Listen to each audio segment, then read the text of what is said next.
It is the early hours of September 26, 1984. The city of Roseville, California is still asleep. The streets near the old railroad switchyard are dark, quiet, and deserted. And somewhere in the shadows of Atlantic Street, a 69-year-old woman is riding her tricycle, just like she did every single morning, collecting cans, minding her own business, doing what she always did. She never made it home. What happened to her in those dark alleys on that September morning was so brutal, so savage, that even the seasoned homicide detective who responded to the scene could barely recognize her. And the man accused of doing it, he walked free for 40 years. 40 years, living under a fake name, riding a bicycle through his neighborhood in Los Angeles, being described by his neighbors as, and I quote, a nice, helpful guy. But justice never stopped working. And today, we are going to walk you through every single detail of this case, from the crime to the cold case to the forensic breakthrough that finally brought a name to a face 40 years later. Stay with me, because this one is going to chill you to the bone. Before we get into what happened, I need you to understand who Madeline Garcia was, because behind every cold case file, there is a real human being. Madeline Garcia was 69 years old, a widow, a Spanish-American homemaker, and to her grandchildren, she was simply Grandma Garcia. She was the kind of woman who lit up a room. She loved to cook. She loved to garden. She loved crafting. And she especially loved putting a smile on the faces of neighborhood children. To her family, she was warmth itself. They have a Prohibition-era wedding portrait of her as a young bride. A jazzy dress and feathered flapper cap from her nights on the town. An ornate family tree tracing her roots from California all the way back to Iberia. She was a woman with a full life, a full heart, and a family that loved her deeply. But to the merchants and bar owners in downtown Roseville, she was known by a different name. They called her the Can Lady.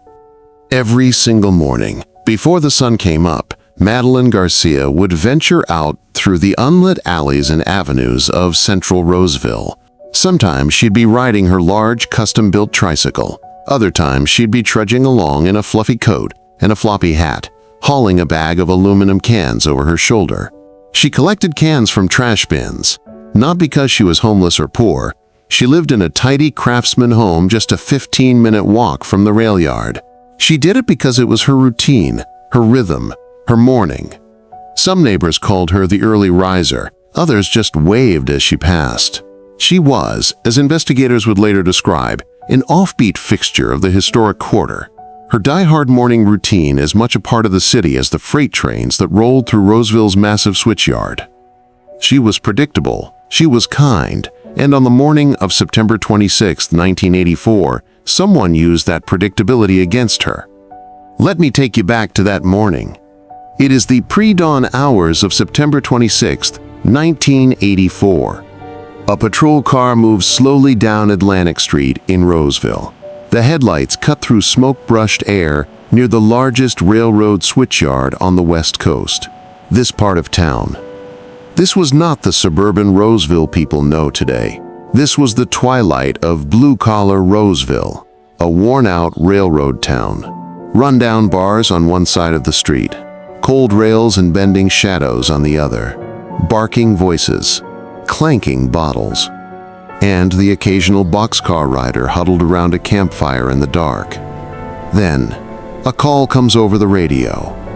Roseville homicide detective James Fujitani responds to the scene at the intersection of Atlantic and Branstetter Streets. And what he finds behind a dumpster in an alcove behind the West House Hotel and Saloon stops him cold. It is Madeline Garcia, but she is barely recognizable. The evidence at the scene told a horrifying story. She had been attacked on Atlantic Street, then forcibly dragged into the alley. What followed was a murder of unimaginable violence. She had been killed by repeated blows, blows so powerful, so savage, that her dentures had been sent flying from her body, landing in the gutter. Her face so battered that officers who had seen her walking those very streets could not recognize her. And it did not stop there. She had also been sexually assaulted. Detectives who would later review the case in the years ahead used one specific phrase to describe what they saw: a murder of rage. That was the phrase used by Madeline Garcia's own granddaughter, Sharon Garcia, when she finally learned the full details of what had happened to her grandmother, details the family had been shielded from for decades. The crime scene was processed, evidence was collected, body fluids were preserved, and Detective Fujitani began working every lead he had. But in 1984, the forensic tools available to investigators were nothing like what we have today. The DNA technology that would eventually crack this case did not exist yet. And so, despite every effort, the case went cold. Here is what I want you to appreciate about this case. It did not just go cold and stay forgotten. Generation after generation of investigators refused to let Madeline Garcia's name be buried. Detective Fujitani worked the case hard in the years following the murder, but leads eventually dried up. Witnesses moved on, and without a DNA match, without identifying the suspect, the case officially went cold. Then, a noted homicide detective named Kurt Leatherman picked up the file. Leatherman had actually been a patrol officer at the time of the killing. He had occasionally spoken with Garcia during his rounds. When he became a detective, this case, her case, stayed with him. He told investigators, "It always stood out in my mind because she was the first person who I had actually known who was murdered." Leatherman spent 10 years working the Garcia case alongside new forensic technology and crime analysis techniques. He organized everything into binders. He used them to walk new investigators through what was known about the murder. And over the course of that decade, he identified and cleared numerous potential suspects through a painstaking process of elimination. When Leatherman eventually retired, he handed those binders to another accomplished detective, Mary Green. Green carried the case through her time at the Roseville Police Department and later into her role as head of investigations at the Placer County District Attorney's Office. She made sure this cold case was never mothballed. By 2020, Roseville Police Detective David Harlan and Placer DA investigator Vince Dutto had taken the torch. They gave a press interview acknowledging they were once again actively following the trail back to that terrible September morning in 1984. Multiple generations of detectives, decades of relentless work, all keeping one woman's case alive. And then, science caught up. This is where the story takes a turn, and it is the kind of turn that sends a chill down the spine of anyone who thinks they can commit a crime and simply disappear. Investigators from the Roseville Police Department and the FBI's Sacramento field office took the biological evidence that had been carefully preserved from the 1984 crime scene, body fluids collected on that September morning 4 decades earlier, and they ran it through a process called familial DNA analysis. Now, if you follow true crime, you may have heard of this technique before.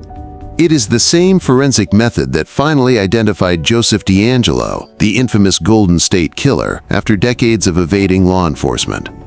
And it is the same technique that cracked another Roseville cold case murder that also dated back to 1984. Familial DNA analysis works like this. Even if a suspect's own DNA is not in a criminal database, investigators can identify biological relatives whose DNA is in the database. From there, they build a family tree. They cross-reference genealogical records. They work outward from those relatives until they narrow in on a specific individual who could be the source of the crime scene DNA. And that process, patient, methodical, and powered by science that simply did not exist when Madeline Garcia was murdered, led investigators directly to one name: Richard Raymond Moore, a 59-year-old man living in Los Angeles, California, in the Echo Park neighborhood, going by the name Woody. But here is the detail that will stop you cold. It turns out Richard Moore was no stranger to Roseville. Records showed that just weeks after Madeline Garcia was murdered, Moore had been arrested for arson. And that arson incident? It happened 2.5 blocks from the very alley where Garcia's body was found, on the same street, Atlantic Street. He was there. He was 19 years old. And investigators believe the evidence places him at the heart of this crime. On June 27, 2024, 40 years, 9 months, and 1 day after Madeline Garcia was murdered, officers from the Los Angeles Police Department and the FBI's Los Angeles field office moved in. Richard Raymond Moore was taken into custody in Los Angeles. He was booked at the Los Angeles County Jail, and he was transferred to Placer County, California, where a criminal complaint had already been filed against him, charging him with murder, with a special allegation that the crime was committed during a kidnapping. He also faced a charge of rape. A no-bail arrest warrant had been issued. The judge agreed that Moore represented a danger to the community and he was held without bail. At the arraignment, the Placer County District Attorney stood before the court and said, "Today has been a long time coming. Justice has not stopped." The defendant committed a heinous crime in 1984.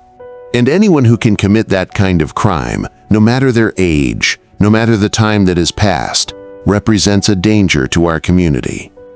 Moore entered a plea of not guilty. He was appointed a public defender, and as of this recording, the case is proceeding through the courts. Back in Los Angeles, in the Echo Park neighborhood where Moore had lived for years, his neighbors were stunned. They described him as a helpful man, a friendly face, someone who went by Woody, someone who liked to ride his bicycle around the neighborhood, someone who had recently gone out of his way to try to find the owner of a lost cat. That was the man they knew. But 40 years earlier, in a dark Roseville alley, a 69-year-old grandmother named Madeline Garcia met a very different version of that man.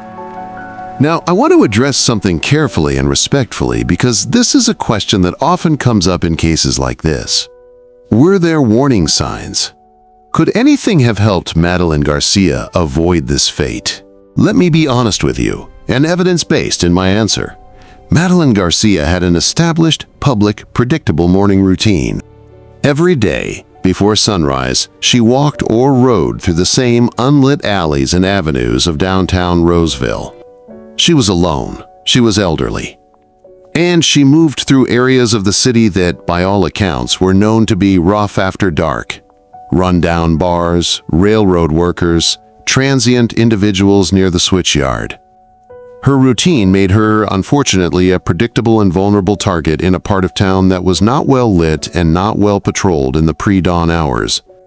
Now, I want to be very clear, none of this is blame. Madeline Garcia was doing nothing wrong. She had every right to walk those streets. The fault lies entirely with the individual accused of committing this crime.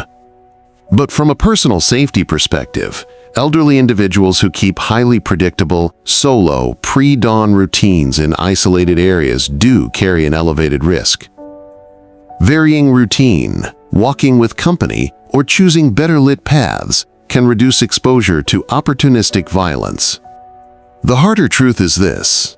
In 1984, even if someone had seen Moore in that area before, even if warning signs existed, there was no mechanism to stop what happened.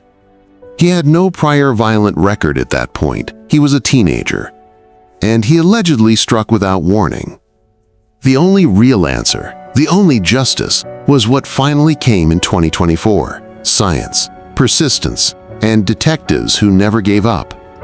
40 years. Think about that. A family who spent 40 years not knowing. A granddaughter who went to work one morning and came home to learn her grandmother had been murdered. Who spent decades not even knowing the full horror of what had happened, and who, in 2024, called the arrest bittersweet. Bittersweet.